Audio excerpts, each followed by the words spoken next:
Combattere il degrado, ma anche garantire una maggiore sicurezza. Casugana dichiara guerra a chi siede su muretti o si stende su panchine, in particolar modo nelle zone di Via Roma e Ponte San Martino. Da alcuni giorni sono iniziati i presidi della polizia locale con le conseguenti diffide. Questo in applicazione dell'articolo 37 del regolamento di polizia urbana che 14 anni fa l'allora sindaco Giancarlo Gentilini invocò contro chi sostava sui muretti o lungo i ponti. Allora però le multe non erano applicate, ma si preferì una sorta di azione preventiva.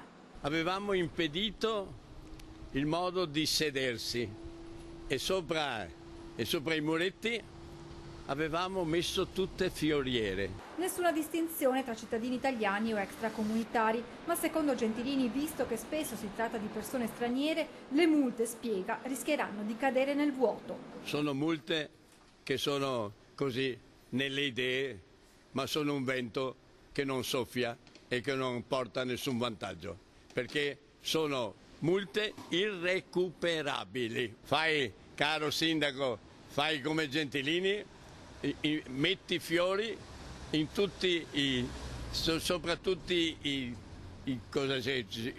parapetti e tutte quante, in modo da passare alla storia Treviso in fiore. Critica nei confronti dell'amministrazione comunale Coalizione Civica per Treviso. Di fronte a questo tipo di questioni ci sono già dei regolamenti in vigore, ci sono già delle sanzioni previste e non è necessario scatenare la polizia locale rispetto a questo tipo di problematiche. Il problema vero è che enfatizzando questo tipo di situazioni si crea nei cittadini una sensazione di insicurezza che non è confermata dai fatti.